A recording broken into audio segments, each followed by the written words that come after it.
Shalom, puji Tuhan, kita berjumpa lagi dalam renungan harian yang saya percaya terus memberkati, membuka wawasan pemahaman kita tentang firman, sehingga iman kita terus bertumbuh dalam kedewasaan rohani. Mengawalinya, mari kita berdoa.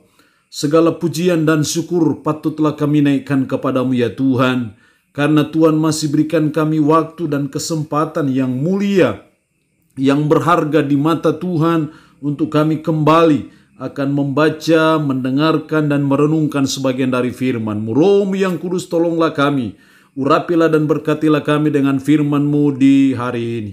Dalam nama Tuhan Yesus Kristus kami berdoa. Amin.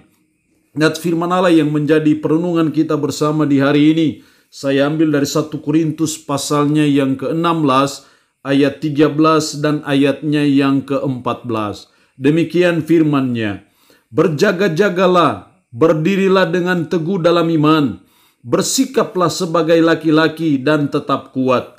Lakukanlah segala pekerjaanmu dalam kasih. Demikian kebenaran firman Allah di hari ini yang mengajar kita supaya kita berjaga-jagalah di dalam Tuhan. Berjaga-jagalah di dalam Tuhan. Dalam menghadapi pengajaran-pengajaran yang menyesatkan, kita harus berjaga-jaga, kita harus waspada dalam hidup kita sebagai umat, sebagai orang percaya. Dalam menghadapi kecenderungan terjadi perpecahan dalam kehidupan kita sebagai umat, maka kita perlu berjaga-jaga, kita perlu berwaspada dalam hidup kita sebagai umat. Makanya dalam ayat 13 berkata, berjaga-jagalah. Itulah yang Tuhan nasihati. Paulus nasihati kepada jemaat yang ada di Korintus, yang sedang mengalami banyak problema, secara khusus dalam hal perpecahan, termasuk juga dalam penggunaan karunia-karunia roh, termasuk juga dengan dunia orang mati. Paulus berkata, berjaga-jagalah. Karena itu firman Allah menasihati kita sebagai umat, mari kita berjaga-jaga di dalam Tuhan. Setidaknya ada 3 hal yang dituntut dari saudara dan saya dalam berjaga-jaga di dalam Tuhan. Yang pertama dalam ayat 13, berjaga-jagalah, berdirilah dengan teguh dalam iman. Berdiri teguh dalam iman. Sebagai wujud nyata dari kita berjaga-jaga adalah kita harus berdiri teguh dalam iman. Atau dengan kata lain, iman kita harus teguh. Iman kita tidak pernah goyah dan tergoyahkan oleh siapapun.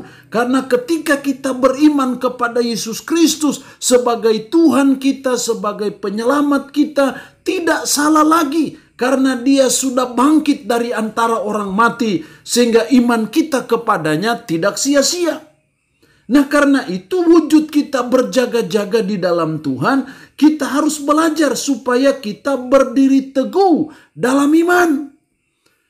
Iman kita harus mantap kepada Yesus Kristus. Iman kita harus teguh kepada Yesus Kristus. Sehingga sekali kita beriman kepada Kristus, seterusnya dan selamanya kita tetap beriman kepada Kristus.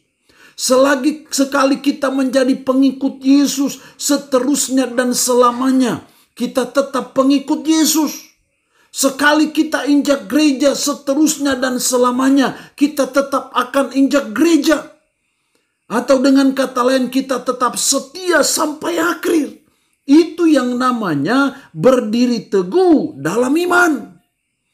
Jadi dalam kita berjaga-jaga di dalam Tuhan, maka wujud kita berjaga-jaga yang sangat penting dalam hidup kita adalah kita harus berdiri teguh dalam iman kita. Karena itu memahami siapa Yesus Kristus dengan baik dan benar, memahami apa yang Yesus buat bagi saudara dan saya, itu sesuatu yang sangat penting supaya kita berdiri teguh dalam iman. Karena keteguhan kita dalam iman kepada Kristus sangat dipengaruhi dan ditentukan oleh sejauh mana pengenalan kita akan Dia, sejauh mana pemahaman kita tentang Dia, sejauh mana pengetahuan kita tentang firman.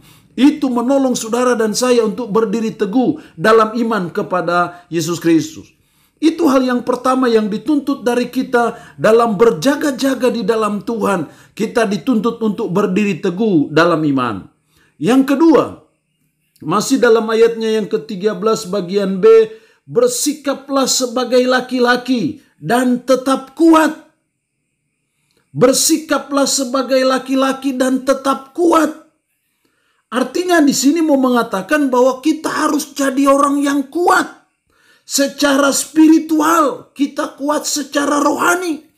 Bukan hanya kuat secara fisik. Sebagai laki-laki selalu diidentikan dengan kekuatan fisiknya. Tapi bukan itu yang penting. Tetapi tetap kuat di sini lebih menunjuk kepada kuat secara spiritual, kuat secara rohani. Karena dengan kuat secara spiritual, itu yang menolong saudara dan saya terhindar dari perpecahan. Kuat secara spiritual itu yang membuat saudara dan saya bisa tetap teguh dalam pengiringan kita kepada Tuhan. Sekalipun kita menghadapi berbagai pergumulan dalam hidup, kita menghadapi tantangan, kita menghadapi penderitaan, kita menghadapi kesulitan, kita menghadapi pandemi COVID-19, kita harus tetap kuat secara spiritual. Itu yang membuat saudara dan saya tidak mudah putus asa. Karena kita kuat secara spiritual. Kuat secara spiritual itu yang membuat kita tidak mudah kecewa, tidak mudah frustasi. Sekalipun kita ada pada pandemi COVID-19 yang sangat menakutkan. Dalam kondisi sekarang semakin memprihatinkan. Tapi sebagai umat, sebagai orang percaya kita diajar. Kita harus kuat secara spiritual. Karena hanya kuat secara spiritual lah yang membuat saudara dan saya never give up, pantang menyerah. Hanya orang yang kuat secara spiritual lah yang tetap teguh sekalipun dalam pergumulan dan persoalan yang berat. Hanya orang yang kuat secara spiritual sajalah yang membuat dia bisa tetap tersenyum, yang membuat dia bisa tetap bersyukur sekalipun menghadapi pahit getirnya kehidupan, menghadapi masa-masa yang sukar dalam hidup, menghadapi masa-masa yang sulit dalam hidupnya, tapi dia tetap kuat karena dia kuat secara spiritual. Tapi ketika saudara dan saya tidak kuat secara spiritual, itu yang membuat kita mudah menyerah. Itu yang membuat kita mudah putus asa. Itu yang membuat kita mudah kecewa. Itu yang membuat kita mudah frustasi dalam menjalani hidup ini. Tapi saya percaya ketika saudara dan saya kuat secara spiritual, itu yang membuat kita tahan banting. Itu yang membuat kita tetap teguh. Itu yang membuat kita tetap tersenyum sekalipun ada banyak pergumulan dalam hidup. Itu yang membuat kita tidak mudah putus asa dalam menjalani hidup. Karena kita kuat secara spiritual. Karena itu mempelajari firman, mendengarkan firman, itu adalah makanan rohani untuk spiritual kita. Supaya kita bisa kuat secara spiritual. Tidak mungkin kita bisa kuat secara spiritual kalau saudara dan saya tidak memahami firman secara baik. Kalau kita tidak rajin membaca, menyelidiki firman, tidak rajin mendengarkan firman. Tapi saya percaya firman itu adalah makanan rohani bagi pertumbuhan rohani kita, pertumbuhan spiritual kita. Supaya spiritual kita kuat di dalam Tuhan. Inilah tindakan kita dalam berjaga-jaga di dalam Tuhan. Yang kedua, kita dituntut oleh Tuhan supaya kita kuat secara spiritual. Yang ketiga, dalam berjaga-jaga di dalam Tuhan. Yang ketiga yang dituntut Tuhan adalah ayatnya yang ke-14. Lakukanlah segala pekerjaanmu dalam kasih. Lakukanlah segala pekerjaanmu dalam kasih. Wujud nyata dari kita berjaga-jaga di dalam Tuhan. Berjaga-jaga terhadap pengajaran-pengajaran yang sesat. Berjaga-jaga tetap terhadap perpecahan yang bisa saja terjadi dalam hidup kita. Wujud kita berjaga-jaga yang dituntut Tuhan bagi kita adalah mari kita melakukan segala pekerjaan dalam kasih.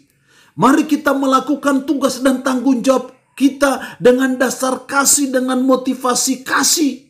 Karena ketika kita melakukan segala sesuatu dengan kasih, itu yang membuat kita terhindar dari perpecahan. Kalau kita melakukan segala sesuatu dalam kasih, itu yang membuat kita menjadi orang yang rendah hati. Tidak sombong karena karisma, karena karunia yang Roh Kudus berikan kepada kita.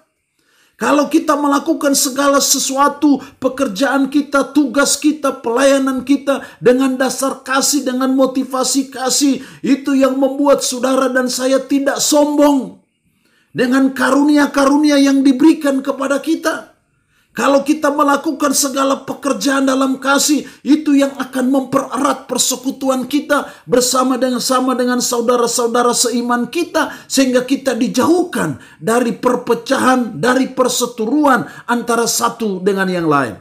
Itu hanya bisa terjadi kalau kita melakukan segala pekerjaan kita dengan kasih, dengan dasar kasih, dengan motivasi kasih. Ini harus ada dan nyata dalam hidup kita sebagai umat, sebagai orang percaya. Itu berarti bahwa hendaknya kita melaksanakan tanggung jawab kita, melaksanakan pekerjaan kita, melaksanakan pelayanan kita atas dasar saya mengasihi Tuhan dan mengasihi sesama kita. Kalau kita mengasihi Tuhan dan mengasihi sesama, saya percaya cara bekerja kita akan berbeda. Cara kita memperlakukan teman-teman sekerja, teman-teman sekantor pasti akan berbeda. Karena kita melakukan segala pekerjaan itu dalam kasih. Itu yang Tuhan mau sebagai wujud kita berjaga-jaga di dalam Tuhan. Allah yang mempunyai firman ini memberkati kita dengan firman-Nya di hari ini. Amin. Mari kita berdoa. Segala pujian dan syukur kami naikkan kepadamu ya Tuhan untuk kebenaran firman-Mu di hari ini. Tolonglah kami supaya kami berjaga-jaga di dalam Tuhan. Mampukan kami supaya kami berdiri teguh dalam iman. Kami kuat secara spiritual dan kami melakukan segala pekerjaan kami dalam kasih. Roh-Mu yang kudus tanamkanlah, meteraikanlah firman ini dalam hati dan pikiran kami. Dan sanggupkan kami untuk bisa memperlakukan firman ini dalam hidup kami sehari-hari. Hamba mohon berkat-Mu bagi umat-Mu yang boleh mendengarkan renungan harian di hari ini. Hamba mohon kesembuhan-Mu bagi umat-Mu yang saat ini dalam keadaan sakit dalam nama Yesus. Tuhan lawat, Tuhan jamah, dan Tuhan berikan kesembuhan. Umat-Mu dalam pergumulan, kuatkan dan teguhkan iman mereka, dan berilah jalan keluar bagi setiap pergumulan mereka. Terpuji-pujilah nama-Mu Tuhan. Dalam nama Tuhan Yesus Kristus kami berdoa. Amin. Shalom. Sampai berjumpa lagi dalam renungan harian edisi berikutnya.